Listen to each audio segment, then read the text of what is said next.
Communist China under Mao Zedong, the Soviet Union under Joseph Stalin, Nazi Germany under Adolf Hitler. Throughout history, authoritarian regimes have inflicted oppression, extortion, enslavement, terrorism, torture, and murder upon innocent people. Many Americans firmly believe and confidently proclaim that such a thing could never happen in the United States. But is this just wishful thinking? Or is there something fundamentally different about the United States that renders it immune to the tyrannical oppression that has plagued every other major empire in history? The first step in analyzing the claim that it can't happen here is to identify and define what it is. Many people have an oversimplified, almost comic book type view of tyranny, an image of the obviously malicious dictator wringing his hands while cackling maniacally about ruling the world. In the real world, tyranny has always come about under the guise of defending the nation, protecting the people, and creating law and order. To gain power, a tyrant, at least to begin with, needs the support of the people. A successful tyrant cannot openly exhibit malice and lust for power, but must craft his message so as to convince the people that his intentions are noble, that he wants truth and justice to prevail, and that the way to make that happen is to give him power and control. Authoritarian regimes grow by exploiting people's fears, worries about economic troubles, crime, foreign invaders, and so on, and convincing the people that the solution is for a political leader to be given total control so he can protect the people from the evils of the world. This is always the template out of which tyranny grows. No matter how repressive or brutal a regime becomes, those in power will continue to claim good intentions, and will insist that extraordinary government powers are necessary to protect the people and to create justice and order. Throughout history, every time humanity has taken a step away from freedom and towards tyranny, it was done in the name of serving and protecting the nation and the people. But because every candidate, every political party, every regime claims to be for peace and freedom, for truth and justice, for protecting the innocent and defeating the wicked, how can the potential tyrants be recognized and kept out of power?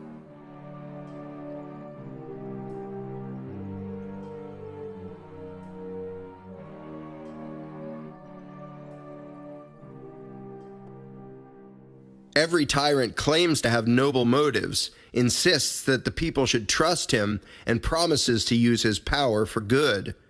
Finding the truth, therefore, requires one to look past a politician's words and to focus instead on his actions. There are several basic philosophical principles which tyrants always seek to undermine and destroy. In any country, determining whether these principles are being respected or violated indicates whether that country is headed towards tyranny, or is already there. Historically speaking, it is a relatively new concept to suggest that there are limits to what rulers may do to their people. The Magna Carta 800 years ago expressed the radical idea that even the king should be subject to certain restrictions. Subsequent English law and later the U.S. Constitution specifically described certain things that those in power can never have the right to do. Several examples of this are found in the first 10 amendments to the U.S. Constitution, collectively known as the Bill of Rights. This would include freedom of speech, freedom of religion, freedom from unreasonable searches and seizures, freedom from being forced to testify against oneself, the right to be armed, the right of an accused to a trial by a jury of his peers, and so on. The Bill of Rights did not claim to create any of these rights, but instead identified such rights as inherent to humanity, pre-existing and outranking all man-made authority of any kind. rights that should never be violated, even if the majority supports such violations, and even if those in power claim that such violations are urgently necessary and are being done with the best of intentions.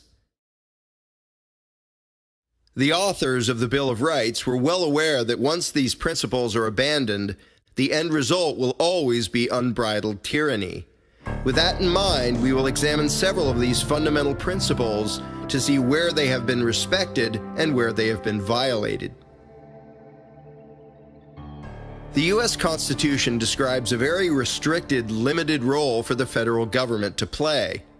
The 9th and 10th Amendments, the last two in the Bill of Rights, declare not just that there are some things the federal government may not do, but that it may not do anything except for what is clearly and specifically authorized by the Constitution.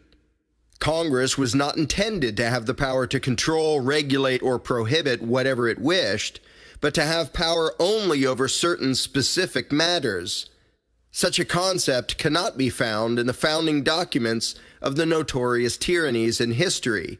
On paper, this would seem to be a fundamental difference between the United States and many other regimes.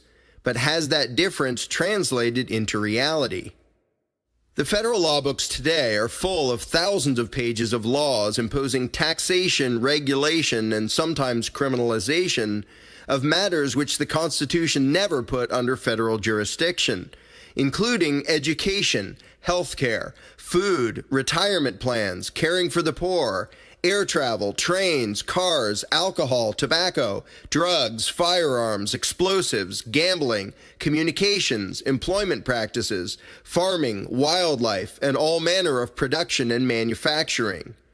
In order to acquire and maintain power over such matters, politicians appointed judges to manufacture legal excuses for ignoring the constitutional limits on federal power. Of note, the Constitution itself does not say that the courts are the ultimate deciders of what is or is not constitutional.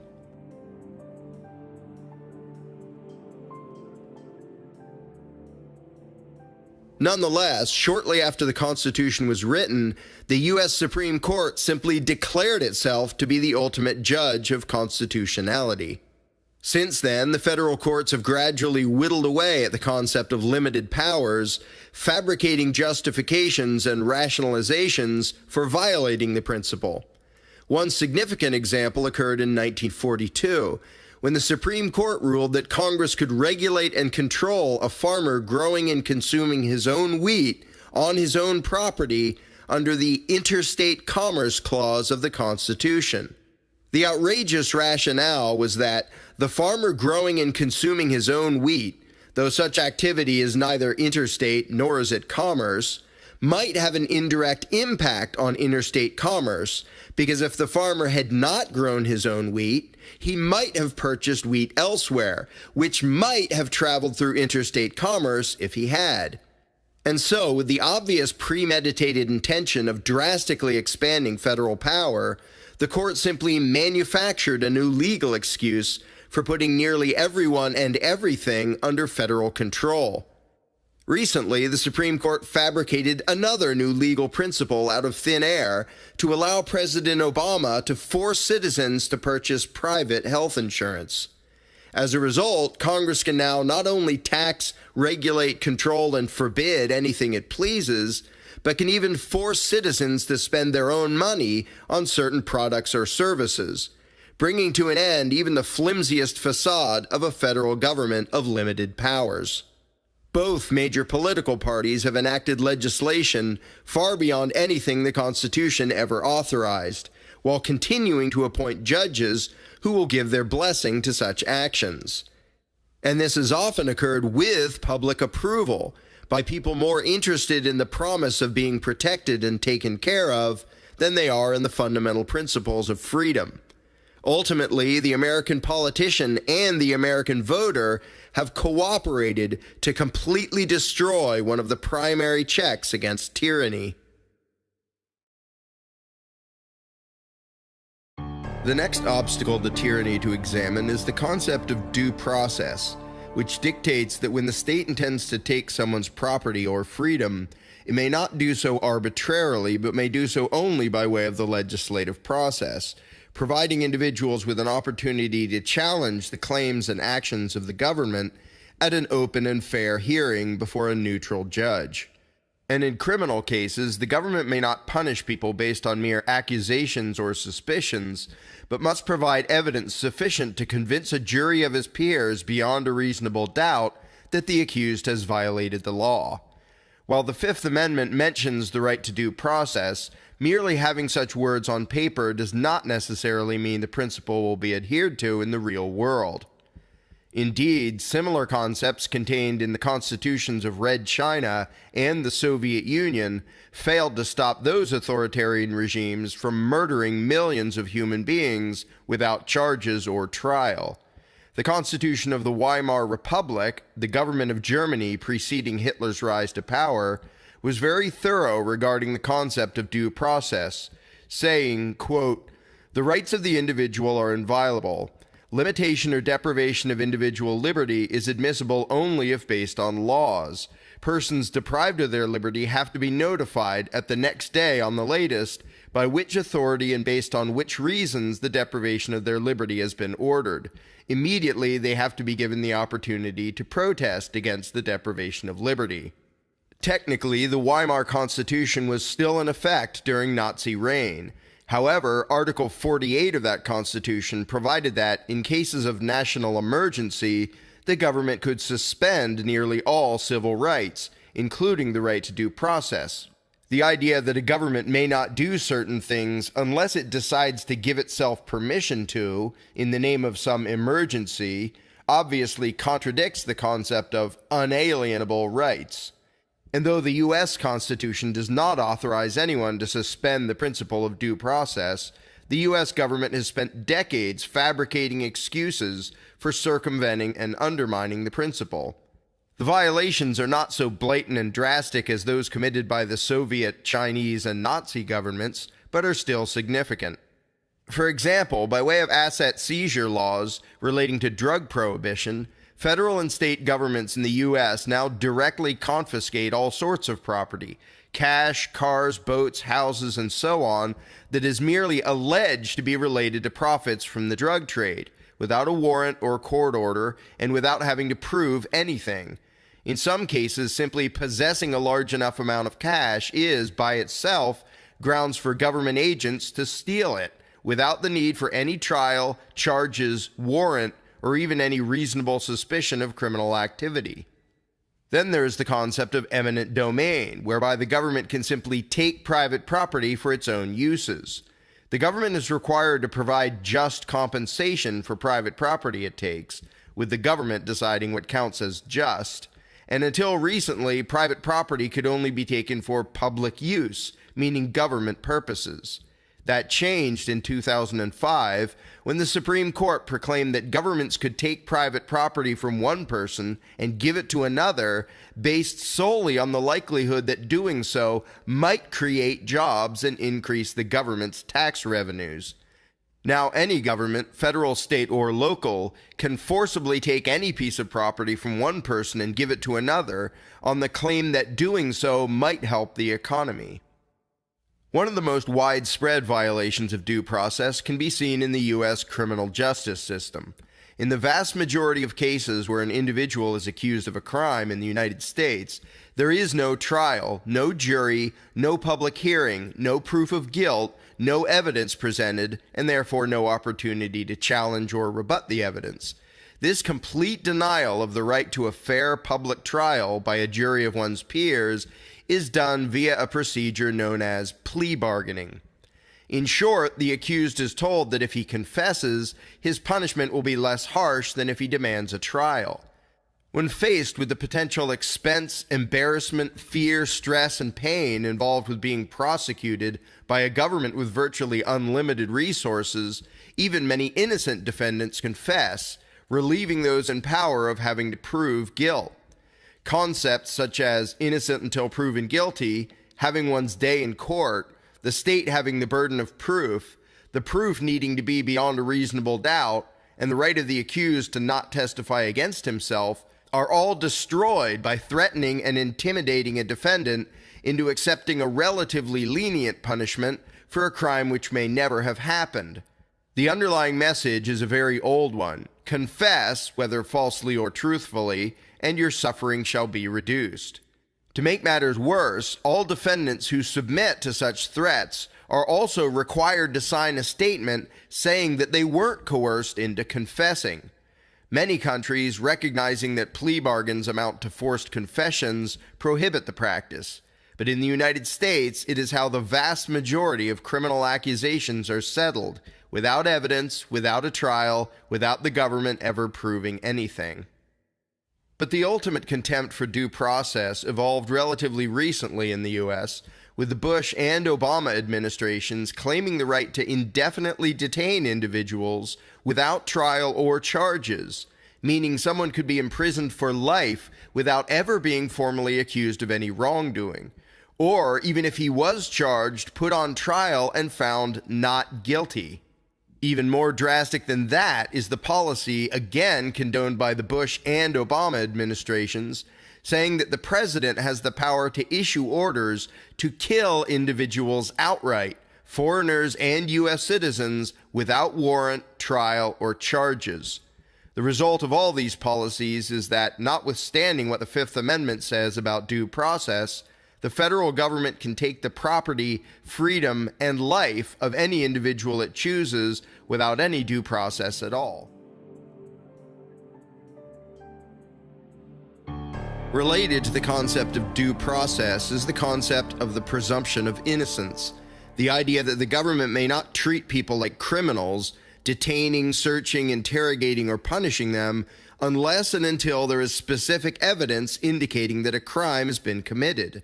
The Fourth Amendment prohibits unreasonable searches and seizures and requires warrants based on probable cause and approved by a neutral judge before government agents can search one's person, belongings, or property.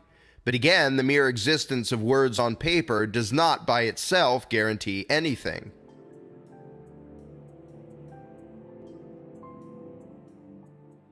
Tyranny is epitomized by the image of a Nazi, KGB, or Stasi agent stopping people at random, demanding to see their papers, questioning them about where they are going and what they are doing.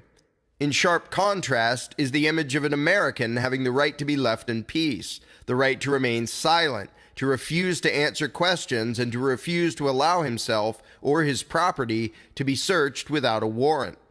However, that distinction is fading as those in power continue to invent new ways to circumvent and undermine the principle of presumption of innocence, under the guise of combating drugs, terrorism, and illegal immigration, among other things.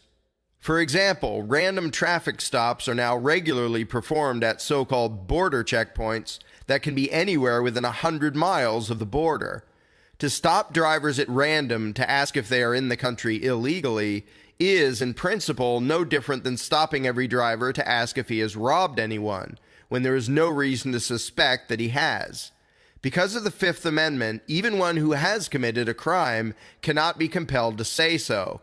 As a result, the implication of random traffic stops is that guilty people need not admit it, while innocent people may be arrested for not professing their innocence, as has already happened with people who had committed no crime being violently assaulted and charged with resisting arrest or obstructing justice simply for not cooperating with warrantless, suspicionless detention and interrogation.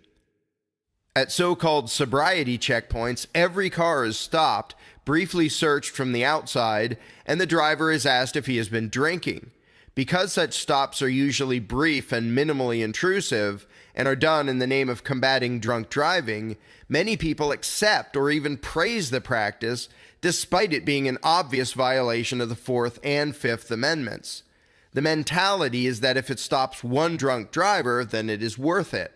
But once the premise is accepted that presumption of innocence should be abandoned in the name of safety, what argument would remain, for example, against the idea that if it prevents one violent crime or one terrorist attack, then the police should be allowed to conduct random unannounced raids of private homes, without even a reason for suspicion. Every totalitarian police state has grown out of such a mindset. And the tactic of detaining and interrogating people at random is not limited to traffic stops. Americans have long since grown accustomed to being questioned and having their belongings rummaged through before boarding a plane.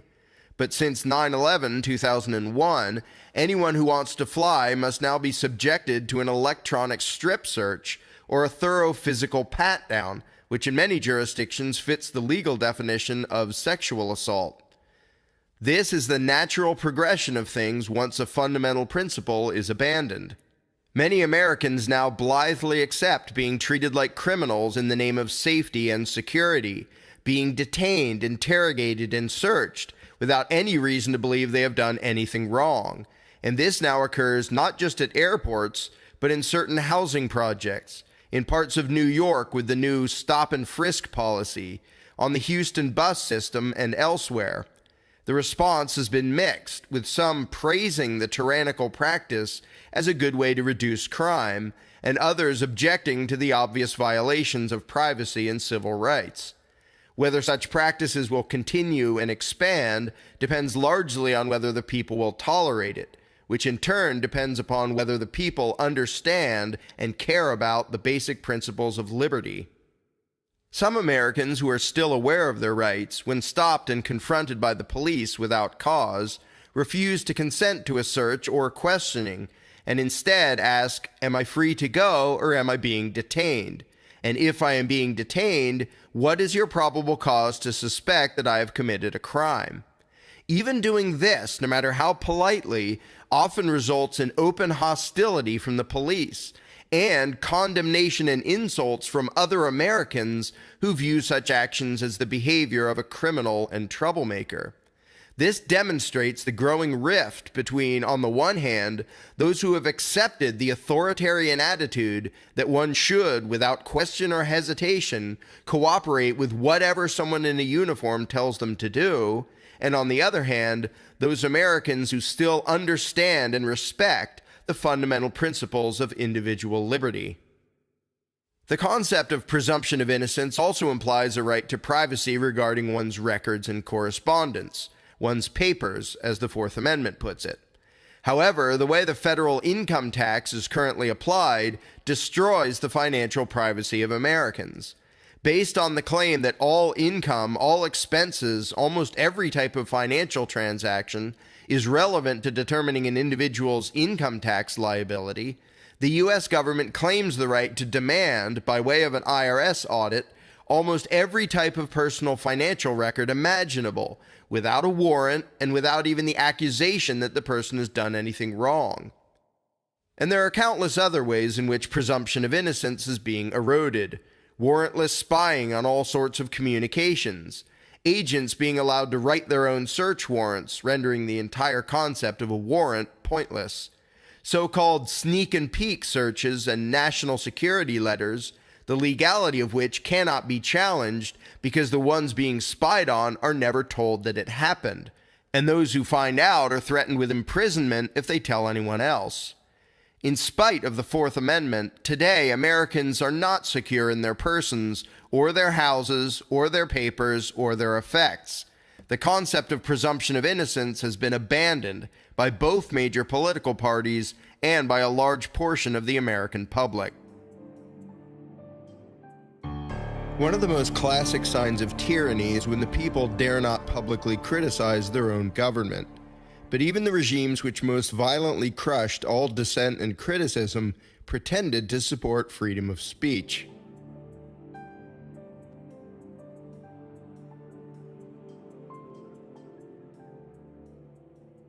And the fact that the U.S. Constitution also mentions freedom of speech has not stopped those in power from trying to silence dissent, directly and indirectly.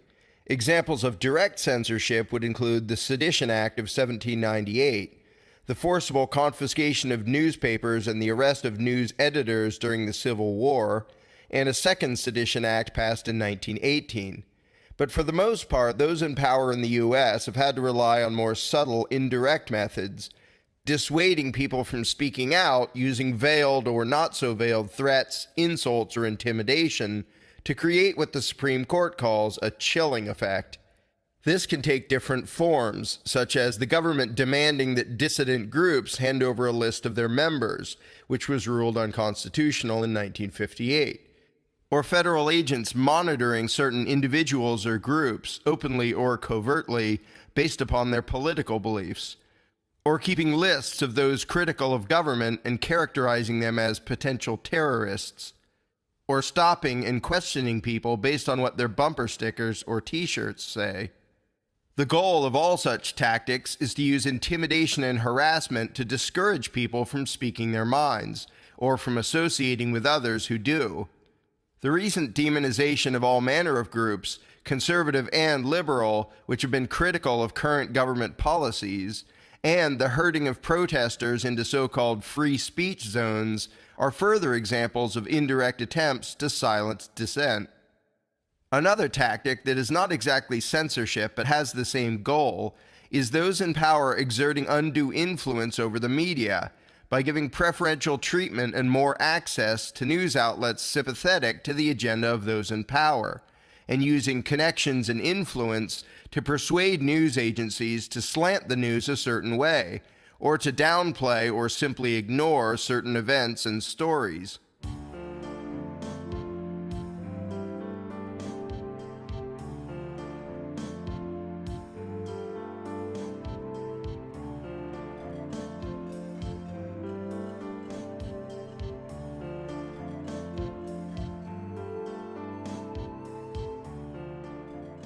In 2005, the story broke that the Bush administration had even produced numerous propaganda pieces which were then aired in the mainstream media as if they were news reports, with the obvious goal of using what Americans imagine to be a free press to sway public opinion to favor those in power.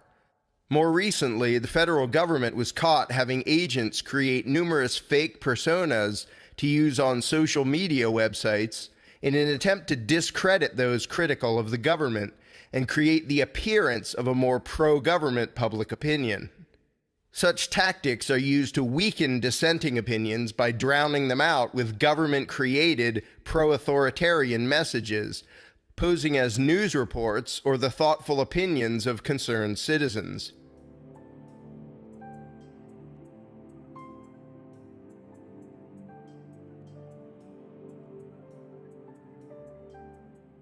But despite such disinformation tactics and the attempt by those in power to publicly malign or denigrate any who oppose their agenda, for the most part, freedom of speech remains alive and well in the United States, especially in the alternative media, which now dominates the internet, which those in power have been unable to control. Unlike the philosophical principles of limited powers, due process, and presumption of innocence, the principle of freedom of speech is still understood and cherished by nearly all Americans. Dissent and protest is, in fact, becoming more and more widespread, despite government efforts to undermine it through spying, propaganda, vilification, and intimidation. Perhaps the most conspicuous difference between the U.S. Constitution and the constitutions of other countries is found in the Second Amendment, which describes the inherent right of the people to be armed. During the founding of the country, Federalists and Anti-Federalists alike openly opined that the people should always remain armed, not merely to defend against common criminals or foreign invaders, but to retain the ability to forcibly resist their own government.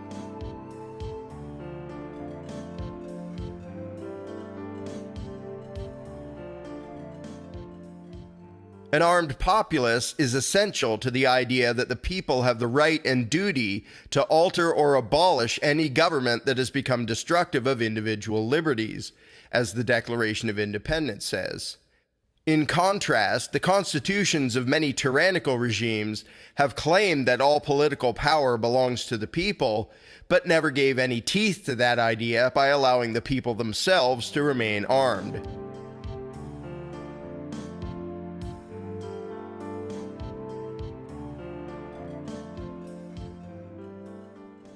Most regimes claim a monopoly on the use of force, asserting that the police and military exist to protect the people, without mentioning the fact that, historically, what the people have most often needed protection from has been their own government. Tyrants have often pushed the idea, under the excuse of safety and preventing crime, that only the police and military should be armed.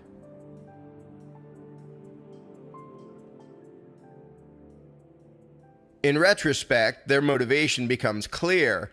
Those who seek to control and exploit a population do not want the people to have the ability to forcibly resist.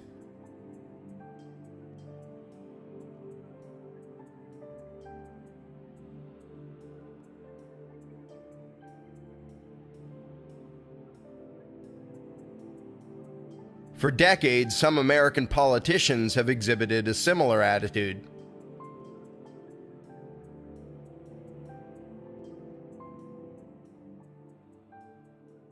Recently, the U.S. government has dramatically escalated its attempts to disarm the general public, or at least to significantly limit the firepower possessed by the people. Even though nothing in the Constitution puts such matters under federal jurisdiction, and even though the Second Amendment specifically prohibits the federal government from enacting any so-called gun control. Twice, near Ruby Ridge, Idaho in 1992 and near Waco, Texas in 1993, the U.S. government has carried out what can only be described as violent paramilitary assaults against private citizens in their own homes, not because anyone had been threatened or harmed, but only because someone was alleged to be in possession of certain guns or gun parts, which the federal government had declared to be illegal. Randy Weaver's home was attacked. His son was shot to death. His wife was shot to death as she stood in her own home holding her baby. And Mr. Weaver and a friend were both shot but survived. The entire incident stemmed from the fact that Mr. Weaver was alleged to have sold 2 shotguns whose barrels were slightly shorter than allowed by law. In the Waco incident, the original paramilitary assault, the deadly shootout, the prolonged siege, the prolonged physical and emotional torture inflicted on the Branch Davidians by federal agents, and finally the fire that destroyed the entire compound. The entire incident, which cost the lives of 80 American men, women, children, and babies, was all the result of an unsubstantiated rumor that David Koresh was in possession of parts that could be used to convert semi-automatic firearms into fully automatic firearms. That incident occurred under the leadership of Janet Reno.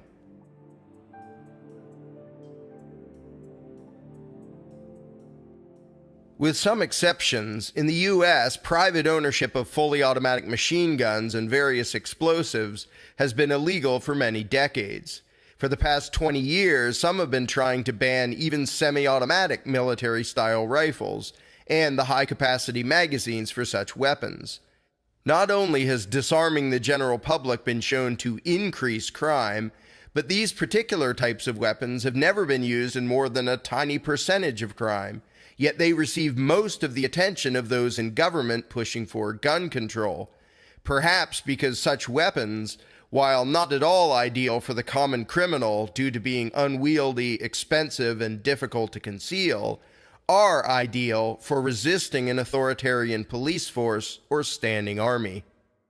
In any country, it is to be expected that those in power, those who seek out political office and believe it is their place to manage and control society, will not want those whom they control to have the means to resist those doing the controlling.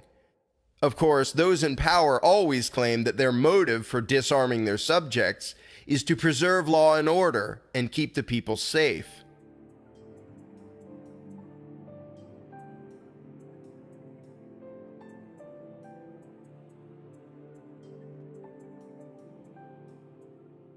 Despite the many examples of brutal oppression which have historically followed public disarmament, those currently in power in the U.S. have managed to convince a large percentage of Americans to enthusiastically demand that they themselves be disarmed.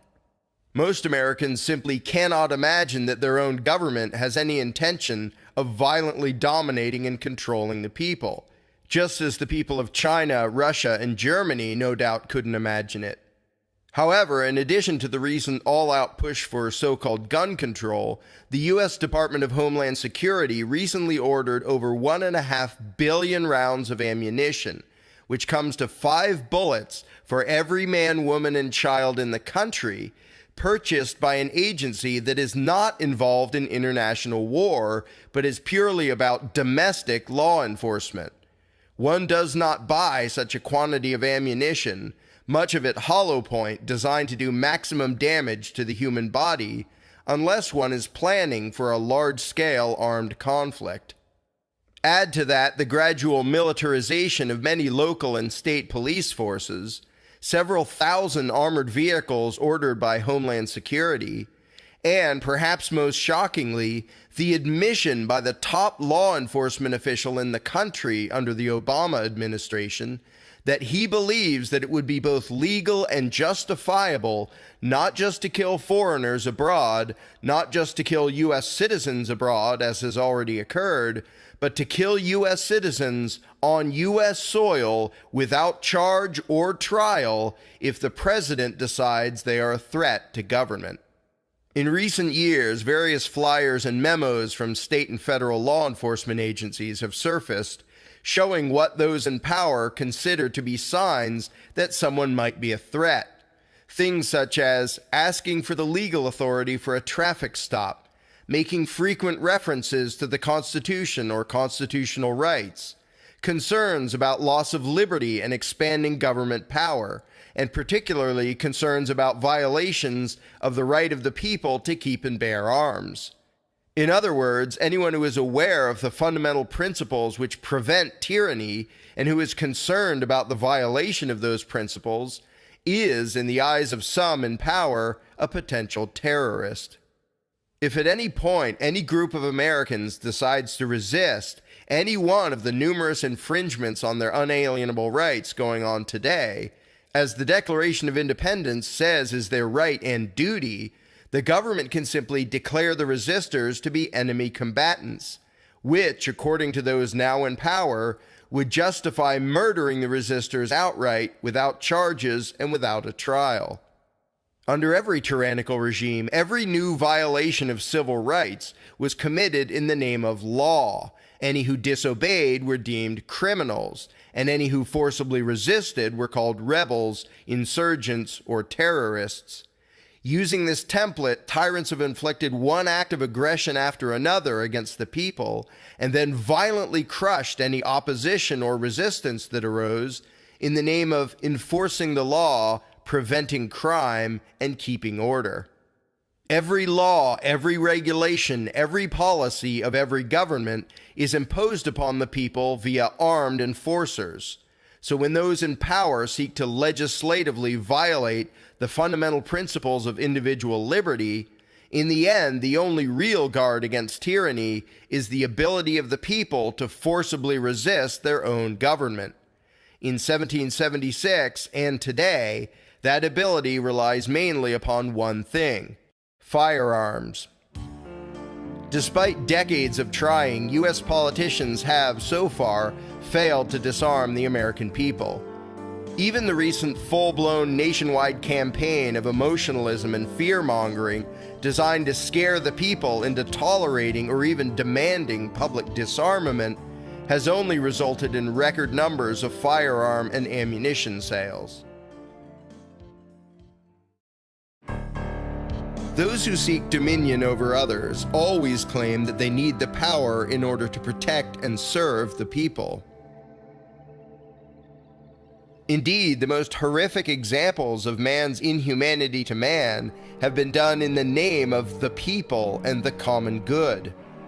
The preamble of the Constitution of what became the most murderous regime in history states that the Chinese people have often fought, quote, for democracy and freedom, and that after Mao's communist revolution, quote, the Chinese people took state power into their own hands and became masters of the country. Every tyrannical regime pretends to represent the very people it oppresses. The Constitution of the USSR asserted that it was the job of the Soviet government to, quote, ensure the maintenance of law and order and safeguard the interests of society and the rights and freedoms of citizens. If there is one commonality among all tyrants, Mao, Stalin, Lenin, Hitler, Mussolini, Pol Pot, and countless others, it is the collectivist philosophy, the idea that it is justifiable and even noble to sacrifice the rights of the individual in the name of serving some greater good.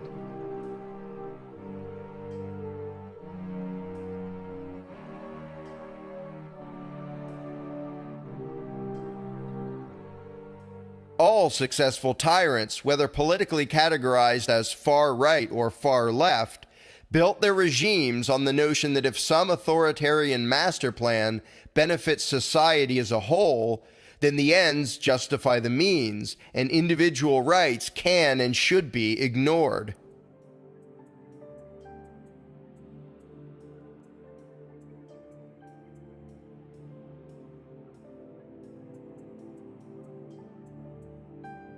This idea is the antithesis of the concept of unalienable rights and individual freedom.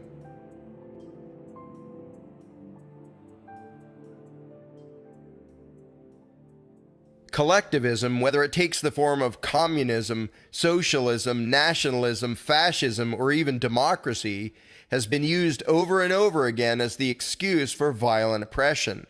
And over again, people have fallen for collectivist ideas because on the surface they sound altruistic and noble.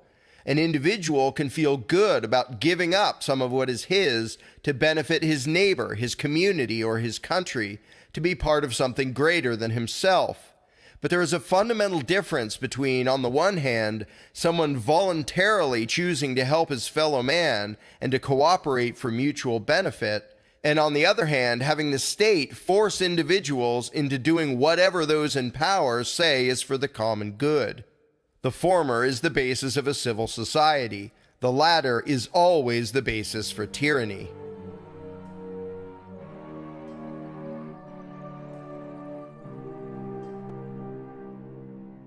Government, by its very nature, is not about voluntary cooperation. It is about a ruling class legislating a central plan, forcing the people to comply and punishing any who don't conform.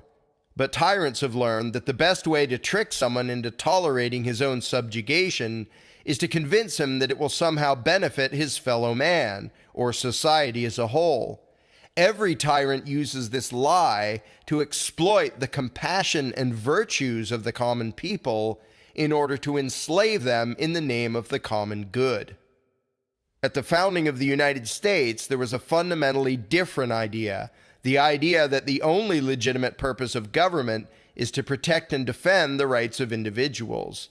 The idea that peace, prosperity, and justice come not from an authoritarian ruling class controlling and micromanaging society, but from free and equal individuals trading and cooperating voluntarily, each free to do as he pleases, provided he does not infringe on the rights of others.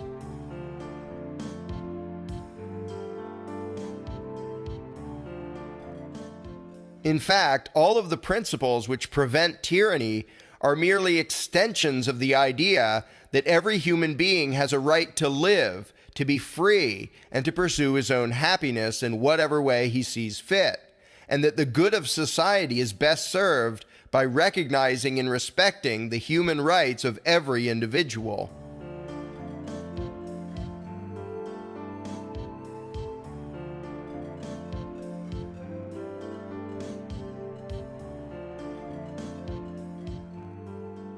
In contrast, collectivism teaches that it is permissible, even desirable, that every individual be controlled, taxed, monitored, regulated, censored, disarmed, and subjugated in whatever way and to whatever degree the rulers say will best serve the nation. Though historical tyrannies have varied regarding racial, religious, economic, territorial, and cultural issues, every one of them, left and right, shared the idea that it is justifiable to sacrifice the rights of the individual at the altar of the collective. a truly dangerous idea which both major political parties in the US and those who vote for them have now adopted. Indeed, the political speeches of modern American politicians contain rhetoric very similar to that used by the infamous tyrants of history.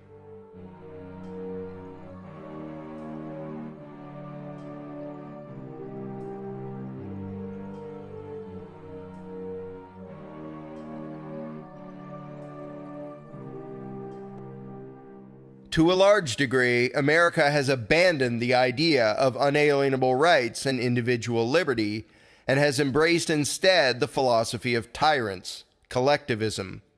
Today, the Jeffersonian view of unalienable individual rights is a completely foreign concept to most Americans.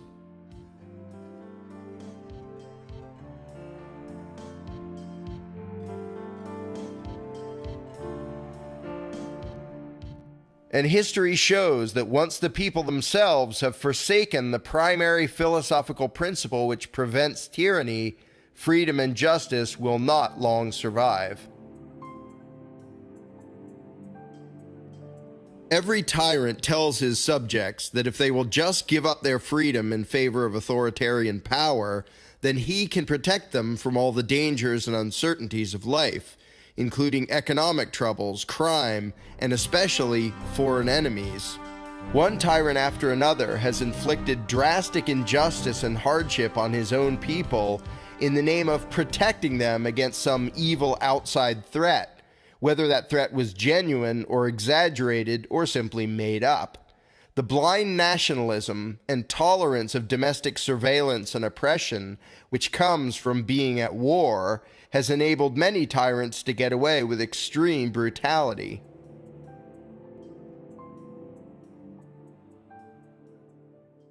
The latest excuse for perpetual war is to spread democracy around the world. But regardless of the exact excuse, once the fear-mongering and war propaganda is in full gear, most dare not resist with words or actions, for fear of being perceived as traitors or cowards, or even worse, sympathizers with the enemy. As the head of the Nazi Gestapo put it, quote, "Naturally, the common people don't want war, but after all, it is the leaders of the country who determine policy, and it is always a simple matter to drag the people along, whether it is a democracy or a fascist dictatorship or a parliament or a communist dictatorship. All you have to do is to tell them they are being attacked and denounce the pacifists for lack of patriotism and exposing the country to danger." This tactic has been effective for many centuries, exploiting the natural pack mentality of human beings.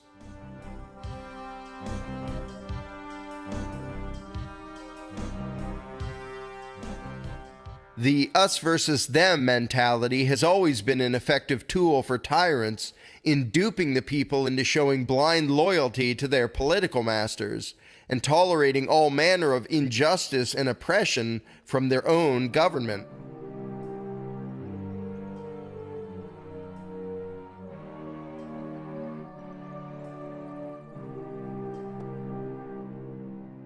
And rather than waiting around to be attacked, tyrants will instigate violent conflicts while playing the part of the innocent victim in order to use foreign war as an excuse for domestic tyranny.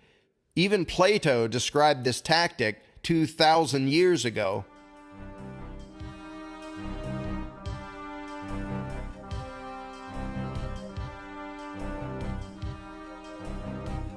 The founders of the United States were also well aware that war is often used as an excuse for oppression.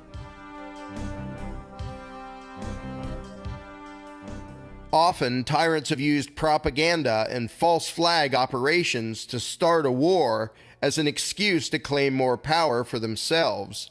It is highly likely, for example, that the Nazis themselves burned down the Reichstag, their own parliament building, in order to blame their enemies as an excuse to curtail civil rights and institute martial law.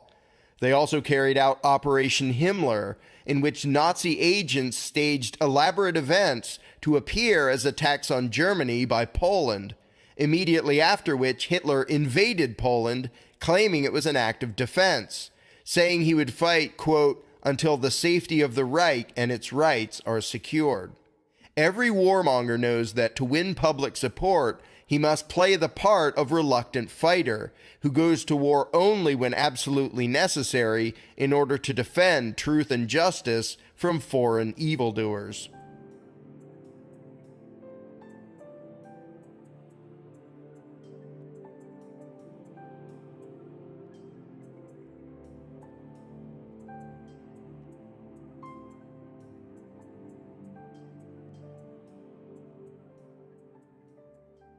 Such rhetoric works simply because people never want to imagine that their own leaders are malicious warmongers who would intentionally cause unnecessary suffering and death, and this leaves the people very receptive to the propaganda fed to them by their own governments.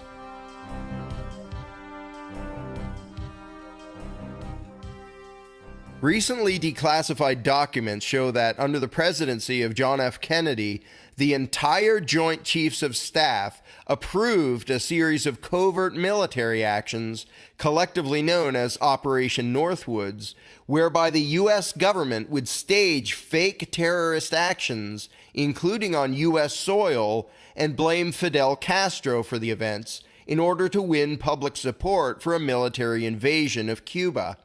The documents went into detail describing plans to attack U.S. military ships, stage mock hijackings or the shooting down of civilian airliners, and so on.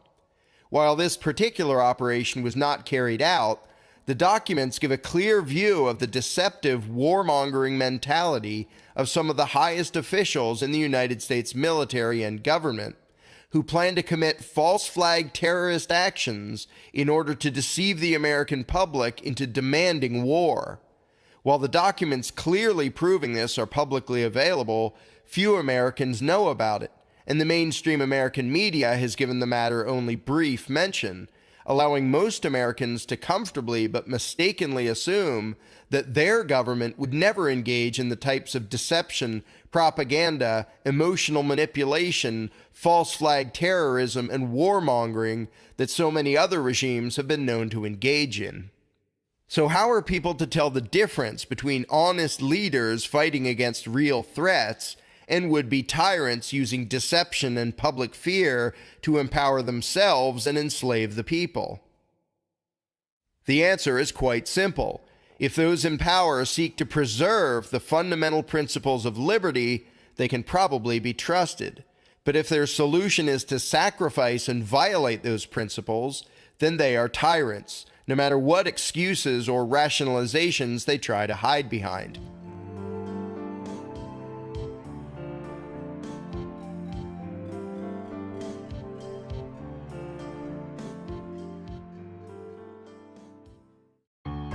Those who have been brought up to feel loyalty to their nation are often incapable of seeing history and world events in any objective sort of way.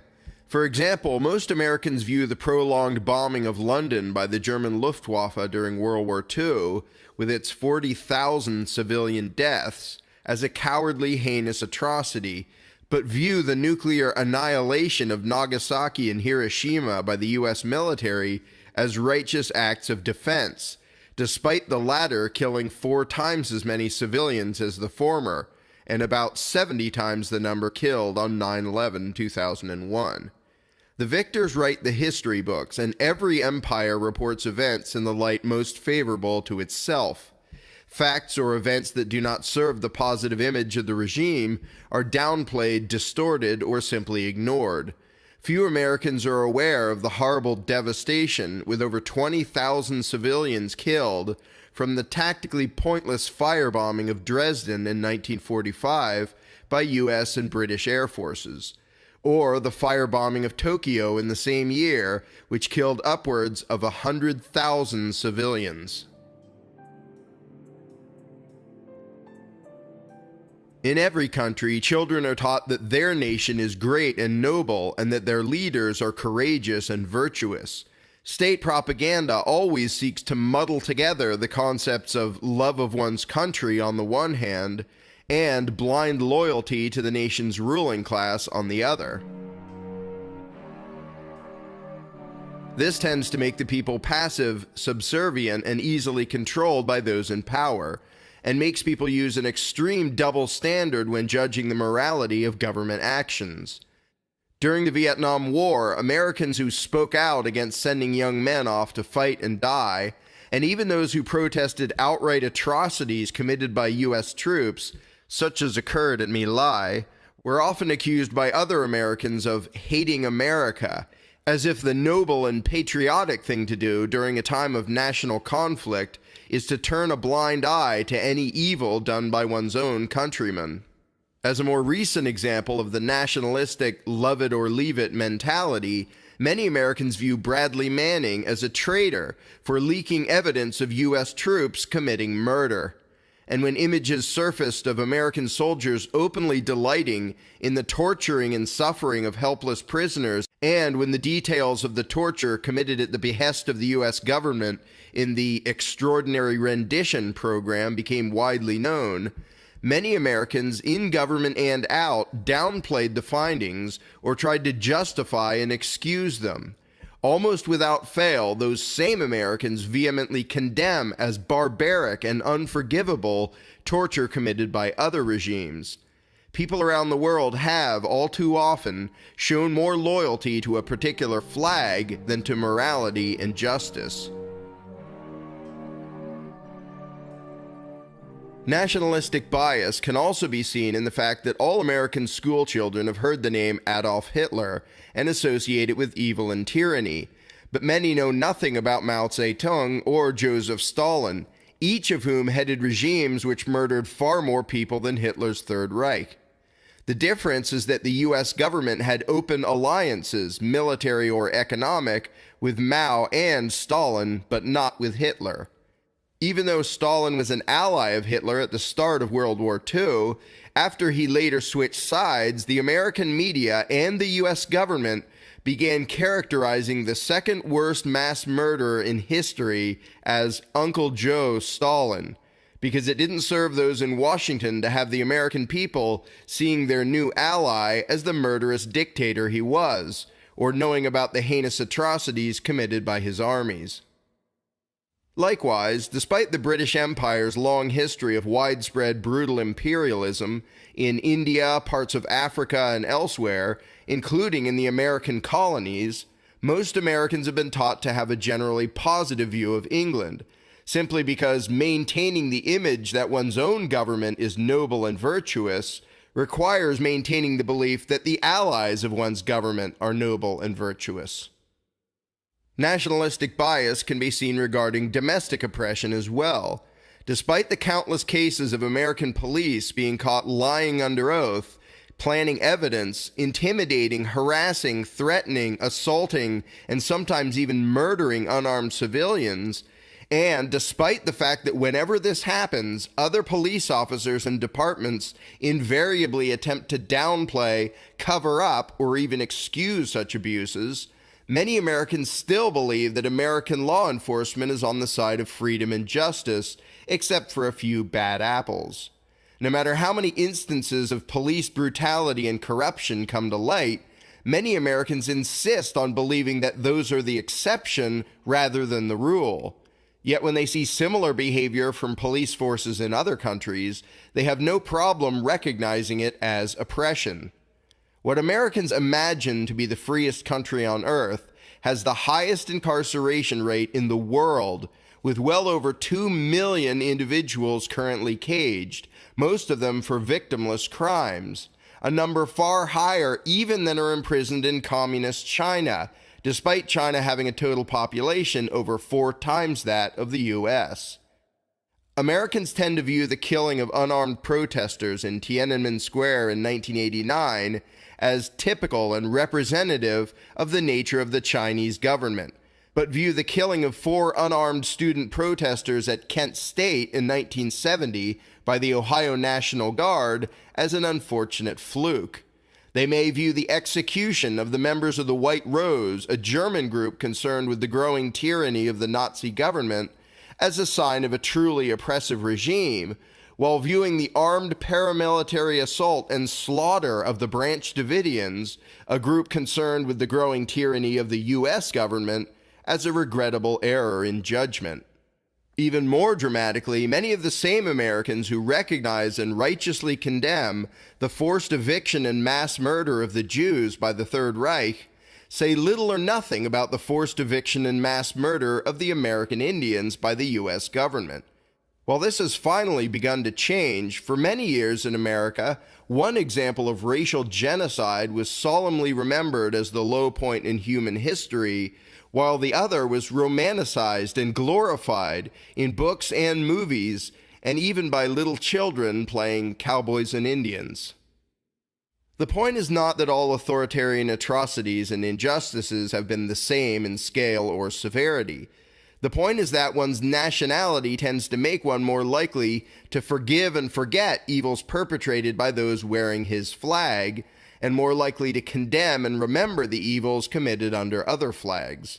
And this phenomenon has been a huge help to tyrants around the world, whose subjects have been quick to judge foreign dictators, but slow to recognize and criticize injustices committed by their own rulers. It is easy for Americans to be judgmental about those Russians who still revere Lenin and Stalin as great and noble leaders, and those Chinese who still glorify and praise Mao Zedong. But the people of every nation are taught to view themselves and their leaders as virtuous and enlightened, while viewing the subjects of other regimes as ignorant, indoctrinated, and brainwashed. Consider the example of Abraham Lincoln, still revered in the U.S. as the great emancipator, fighter for truth, liberty, and justice. By any objective measure, Lincoln's actions showed him to be a vicious tyrant, with no respect for individual rights or for the Constitution. American children are rightly taught about the evils of slavery, but are then taught, implicitly if not explicitly, that it was righteous for Lincoln to do whatever he had to in order to end slavery, even though that was not the primary reason for the war.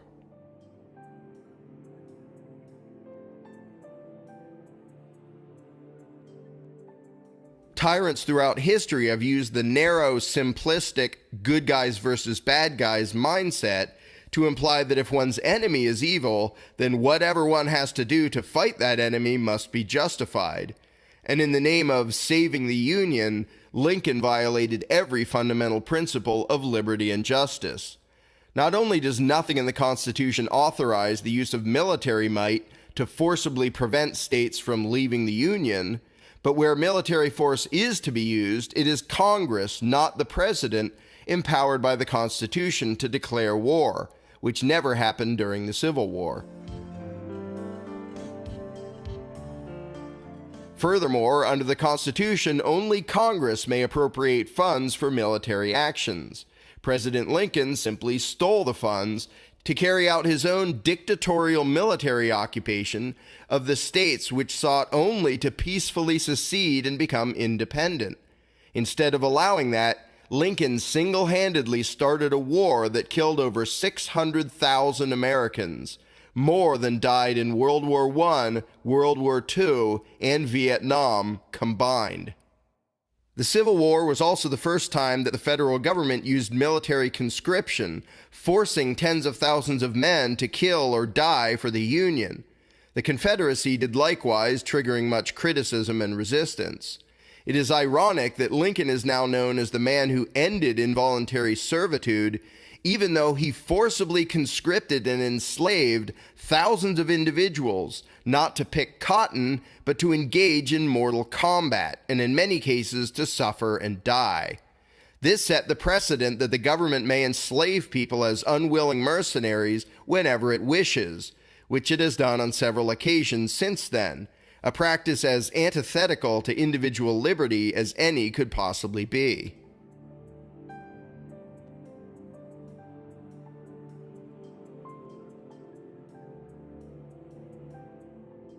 In a glaring violation of freedom of speech, Lincoln also forcibly seized newspapers in the North and arrested newspaper editors critical of his actions. He also violated the principle of habeas corpus, ordering thousands of non-combatants, including hundreds of women, to be forcibly taken hostage without warrant or trial, without even the accusation that they had committed any crime. At Lincoln's bidding, Union forces also engaged in widespread theft, vandalism, and terrorism in the South against civilians as well as combatants. In essence, Abraham Lincoln did what Mao, Stalin, and Hitler would later do, unilaterally claiming dictatorial powers, violently crushing opposition and dissent, and violating every fundamental principle of liberty and justice in the name of uniting the country. And yet he is still all but deified by most Americans as a great and noble leader and savior. And other US presidents are also still glorified, despite the oppressions they inflicted on the people. From the beginning of the country and continuing for many decades, the government's treatment of Native Americans and of black slaves constituted an obvious, drastic violation of unalienable rights, by way of widespread harassment, assault, torture, enslavement, and murder. Other, more isolated abuses have been occurring from the beginning. John Adams, the second president of the U.S., signed into law the Sedition Act, which essentially made it a crime to criticize government, an obvious and gross violation of the First Amendment, just 7 years after the Bill of Rights was enacted. During World War II, the principles of due process and presumption of innocence were blatantly violated by FDR when he ordered the imprisoning of over 100,000 people of Japanese descent, most of them U.S. citizens, without charge or trial, based solely on their ancestry. This was done dictator style, by unilateral executive order, without any constitutional basis for doing so, though it was done with the blessing of the Supreme Court. Concerning the concept of limited federal powers, both FDR and LBJ, in the name of the New Deal and the Great Society, demolished the concept of a limited government, expanding federal control into the fields of education, transportation, healthcare, retirement, and welfare, among others, matters which the Constitution never put under federal jurisdiction.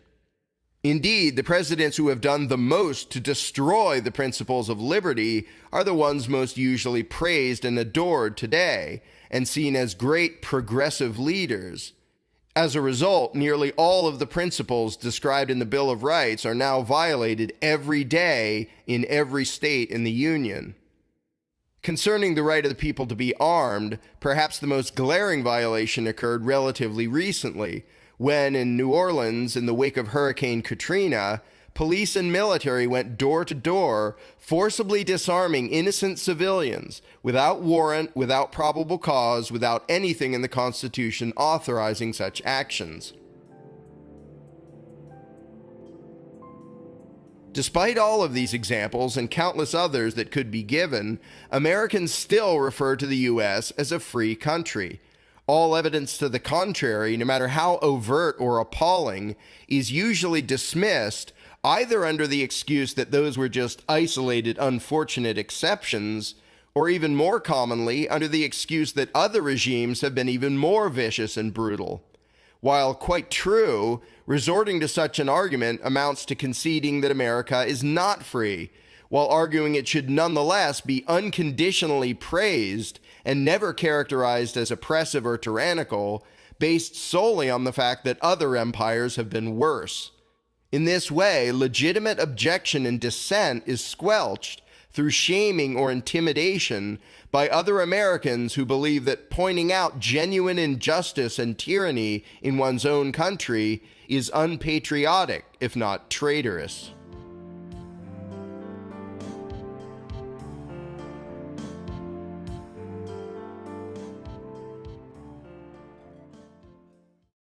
Most of the fundamental philosophical principles which serve as a check against tyranny have been abandoned by nearly all U.S. politicians and voters. Americans have been scared into surrendering their basic rights in the name of safety and security, as has happened under so many other authoritarian regimes. The threat of war, terrorism, crime, poverty, and economic troubles have been used by America's political elite just as they have been used by foreign tyrants to intimidate the people into tolerating, and in many cases demanding, a level of government power and control that has virtually no limits.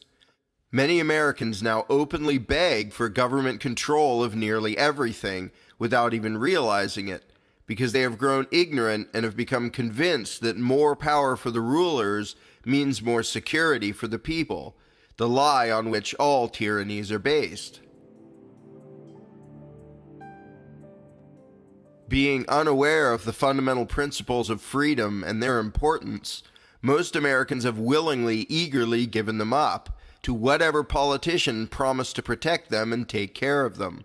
The progression of the United States empire, with its ever-expanding government power and ever-contracting individual freedom, is following the same general path that every tyrannical regime in history has. In terms of economics, the U.S. is less free than Hong Kong, Australia, Switzerland, and Canada, among others. While quantitating overall freedom is very difficult, most attempts to do so rank the United States in 10th place or lower and headed down. Every government puts out propaganda telling the people that they are free, that their country is the best, and that a strong government means a strong country. In reality, government power is always inversely proportional to individual freedom. Despite wishful thinking to the contrary, it can happen here. It already did happen here. It continues to happen here, and the situation is only getting worse. If America was ever special and different, it is no more, because the mentality and philosophy of the American people is no longer different. The perpetual bickering for handouts from the rulers, individuals and groups all begging for state power to be used to serve their interests at the expense of someone else, each clamoring for collectivist programs and benefits for themselves and more restrictions and punishments for others. In a society where nearly everything is already taxed, regulated, controlled, and monitored, these are the symptoms of a defeated and conquered subject class, not a free people. Americans hallucinate freedom while everything they eat and drink, where they can live, what they can drive, what work they can do, what they can build, is all restricted and regulated. Children's lemonade stands shut down by the police. Armed paramilitary raids of food co-ops and small farms. Kidnapping and caging of people for growing a certain plant. A fee, permit, or license required to own a dog, to sell cookies, to build a deck, to braid hair, to catch a fish, to get married, to grow vegetables, and still that persistent lie about a free country. Some who have never personally been arrested, harassed, or assaulted by government agents attempt to treat that as proof that the U.S. is not at all tyrannical. This claim ignores the fact that most people living in Nazi Germany were never arrested, assaulted, or directly harassed by government agents, nor were most of those living in the Soviet Union or China. Even under the most vicious regimes in history, the majority of those who did as they were told and who quietly allowed themselves to be robbed of the fruits of their labor in order to fund the police state and the war machine had little trouble from those in power, and many lived relatively safe, comfortable lives. In most cases, only those with the conscience and courage to speak out or act out against injustice have been subjected to the overt brutality of totalitarianism. Of course, different empires have carried out different injustices. The point is not that the degree of oppression in the US is the same as what occurred in Nazi Germany, Soviet Russia, or Communist China. Obviously, it is not.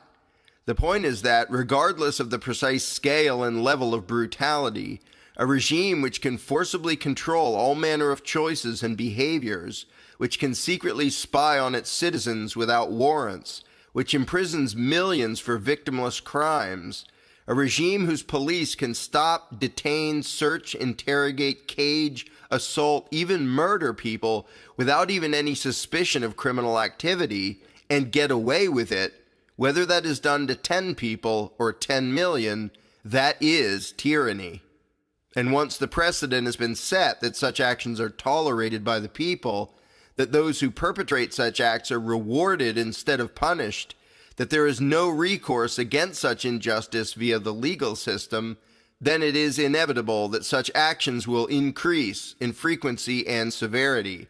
The degree of violence and brutality which the U.S. government inflicts upon the American people may be less than that of other authoritarian regimes, but the fundamental nature of the empire is the same, because the basic philosophical principles that prevent tyranny have been forsaken and forgotten by those in power and even by most of the victims of state extortion and oppression. If history is any indication, the brutality and violence of the empire will continue to increase unless and until the people choose to stop it.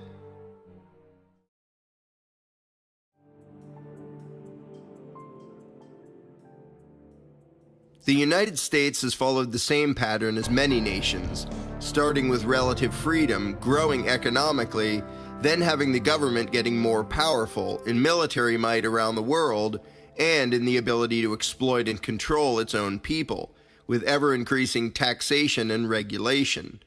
Historically, the growth of state power and the simultaneous shrinking of liberty continues until economic or political collapse or revolution stops it. But is there any other way to prevent the steady, predictable march toward totalitarianism? Americans are taught to believe that their ability to vote means that they are free, but the subjects of many authoritarian regimes had and still have the ability to vote, which has consistently failed to prevent widespread brutal tyranny and mass murder. Like many tyrants, Adolf Hitler was elected into power in Germany, and later the people of Austria voted overwhelmingly to accept annexation by the Third Reich, demonstrating that if the people themselves forsake the principles of liberty, their ability to vote will do nothing to prevent totalitarianism. In the U.S., as elsewhere, often the candidates who enjoy the strongest public support and the past politicians who are now most respected and revered are the ones who violated the principles of liberty most boldly and dramatically. Today, candidates from both major parties give lip service to the concept of unalienable rights, but betray and violate it in almost every action they take.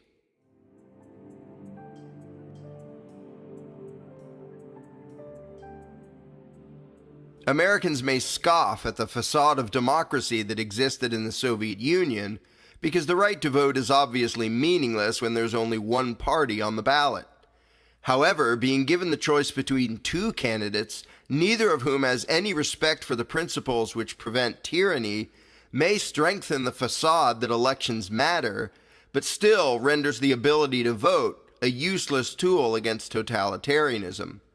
The only presidential candidate for decades who showed true loyalty to the basic principles of liberty was openly hated, scorned, ridiculed, vilified, slandered, and suppressed by both major parties, by the entire political establishment, and by the mainstream media. Whenever there's a powerful elite that chooses the candidates offered to the public, whether the powers that be offer up one candidate, 2, or 10, voting can never be an effective way to prevent tyranny. Many Americans understand that pure democracy, which is simply mob rule, can lead to tyranny, but imagine that having a democratic constitutional republic prevents it. But the most brutal regimes in history began as democratic constitutional republics. The People's Republic of China, the Union of Soviet Socialist Republics, the Democratic People's Republic of Korea, and the Weimar Republic, out of which Nazi power grew. Without a firm adherence to the fundamental principles of liberty, the particular structure of the ruling class does nothing to prevent widespread oppression and injustice. Indeed, the degree of oppression in the American colonies under the rule of a king was, in terms of taxation, regulation, intrusion, and interference, far less than what is now done to the American people by their own supposedly limited, democratically chosen, constitutional republican form of government. The country which was designed to have the most limited pro-liberty government ever, because it has abandoned most of the fundamental principles of freedom, has become the most powerful authoritarian empire in history, with the biggest standing army, the biggest taxing machine, and the most intrusive regulatory system in the world, all things the Constitution was supposed to prevent, making it plain that having a constitution, allowing elections, and having a republican form of government does not prevent tyranny. Many believe that the only proper, civilized way to combat tyranny is through political action, by getting involved in the process, campaigning, running for office, supporting this or that candidate or party. However, the track record of such political action warding off oppression and tyranny has been a dismal failure, largely because tyranny, at least at first, nearly always has the support of a well-intentioned but deceived and misinformed public. Whenever a majority falls for the promises of some new would-be ruler pitching state power and control under the guise of the pleasant-sounding collectivist philosophy, the inevitable result cannot be avoided by having the minority playing the game of electoral politics. In the U.S., since before the ink was even dry on the Constitution, there were individuals and groups ardently trying to preserve freedom and prevent tyranny. Even the Constitution itself was a victory for those preferring more centralized government control, and a defeat for the anti-federalists who voiced concern that the principles of individual liberty were already in danger. Patrick Henry, for example, refused to attend the Constitutional Convention, famously saying, "I smell a rat." For well over 200 years since then, various well-meaning individuals and groups have enthusiastically lobbied, petitioned, campaigned, and voted, trying to defend the concepts of individual liberty against the steady encroachments of increasing government power. Through it all, the size and scope of government control expanded and personal liberty decreased. Other than a few tiny temporary blips, the hard work of countless political activists who poured their hearts and souls into seeking a political remedy not only failed to return the country to constitutional principles, but even failed to break even, to at least hold authoritarian power and control at existing levels. Common sense dictates that when those in power are the ones making the rules, playing by the rules will not protect the people from tyranny. Freedom advocates who limit themselves to working within the system, when the system was designed and built by those who crave dominion over others, ultimately have no chance of success. History bears that out in the U.S. and elsewhere. While Americans value their First Amendment rights, the truth is that the ability to complain and protest in and of itself does little or nothing to prevent tyranny. The right on paper to criticize the government did not stop Chinese troops from massacring unarmed protesters in Tiananmen Square. It did not prevent the brutal crushing of all dissent and protest in North Korea. It did not stop Stalin from murdering millions of his critics and political opponents.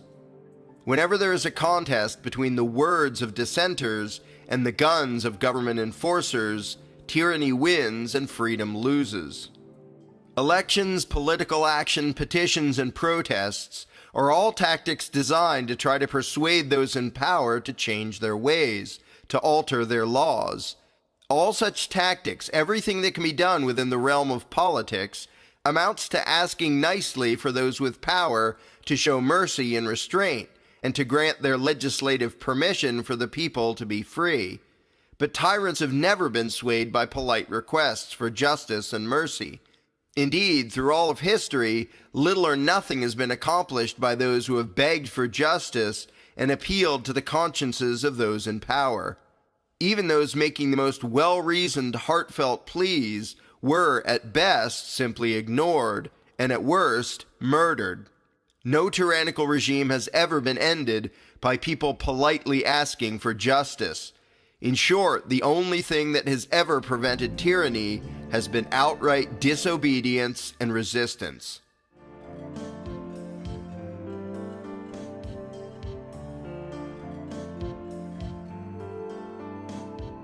The countless well-meaning individuals who have believed that the moral and civilized way to effect political change is to vote, petition, and beg for reform while continuing to obey the edicts of their rulers have done little or nothing to prevent tyranny. History shows all too clearly that only those capable of contemplating direct disobedience and resistance against their own government have ever actually prevented or ended tyranny.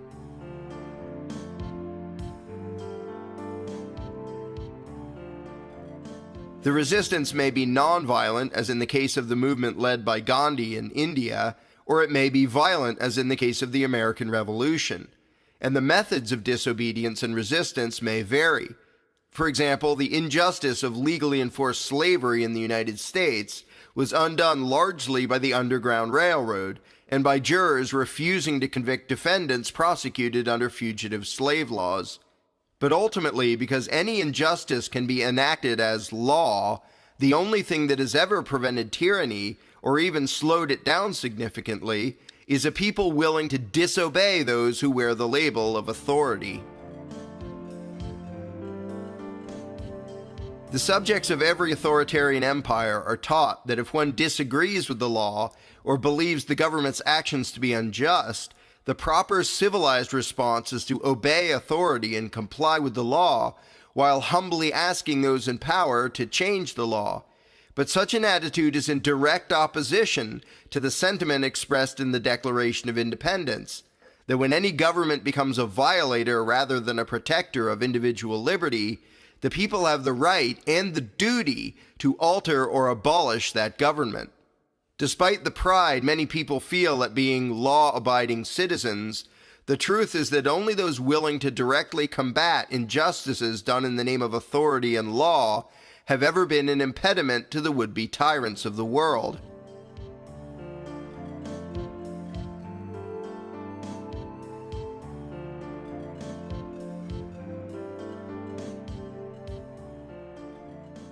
But to most Americans today, criticism and protest is seen as proper and noble, but actual disobedience is simply unthinkable. Unfortunately, people with such a mindset pose no obstacle at all to complete totalitarianism.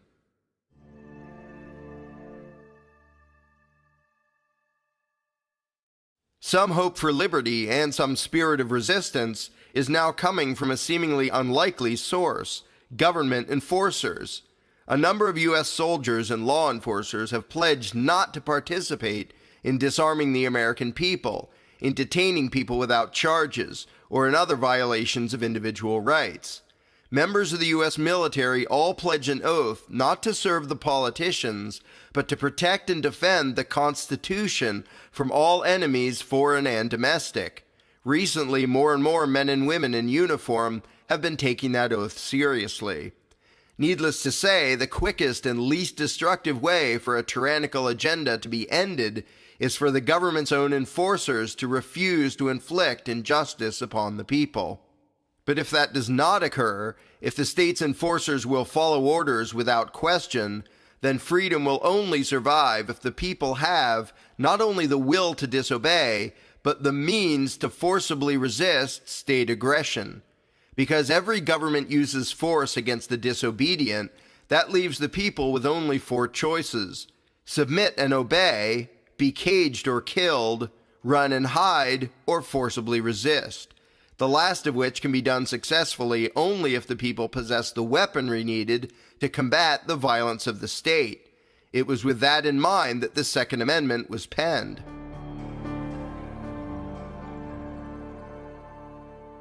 But when it comes to violent conflict, thugs and tyrants have one big advantage. Those who crave power and dominion have no qualms about using violence to impose their will upon others, while peaceful, moral people tend to hesitate to use physical force, even in righteous self-defense. The pages of history books are full of examples of decent people passively cooperating with tyranny, reluctant to even engage in non-violent civil disobedience, much less forcible resistance, and paying for their tolerance, endurance, and patience with their lives. The only people who have ever defeated tyrants are those who were able and willing to disobey the masters. Most of the large-scale injustices of history were inflicted upon people who, for the most part, did not resist, because they had been taught to value obedience to authority above liberty and justice. Only a people with a fundamentally different attitude and mindset should expect a different outcome.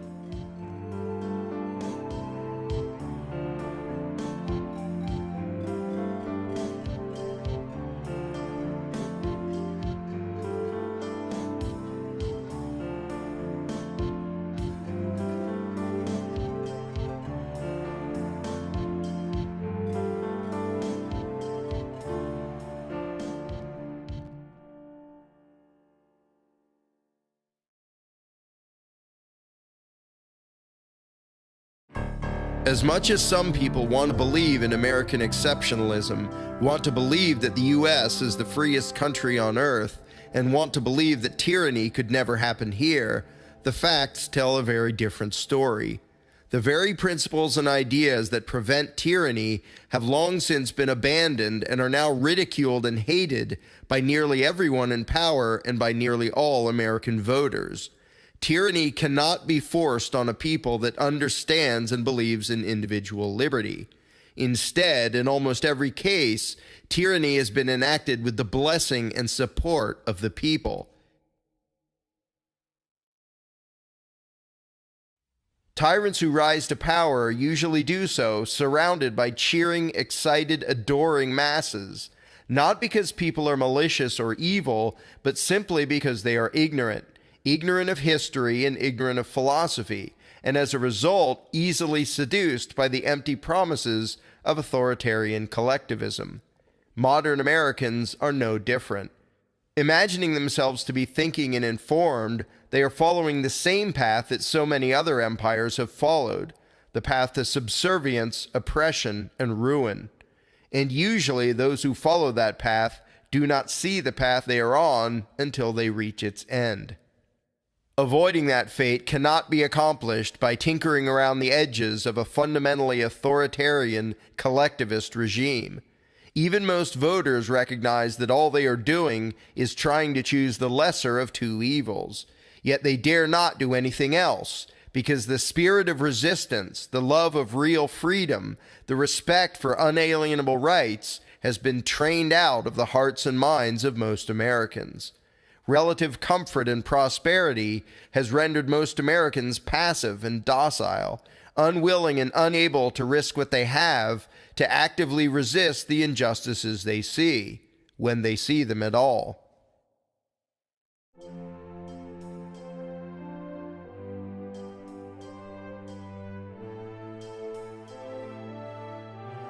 History makes it perfectly clear that there is no document, no system, no election, no political procedure that can prevent tyranny. In the end, the path society will take is determined solely by what resides in the hearts and minds of the people. A population content to perpetually bicker over authoritarian control, each seeking to use government to control and extort his neighbors, to force his values and preferences onto others, will, sooner or later, descend into tyranny.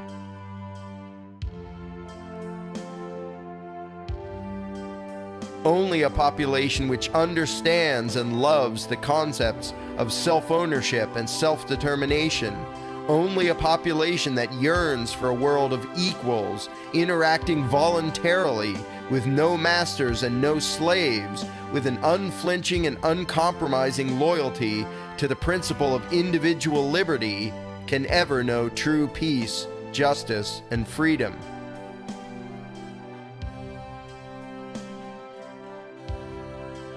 Which road America takes remains to be seen.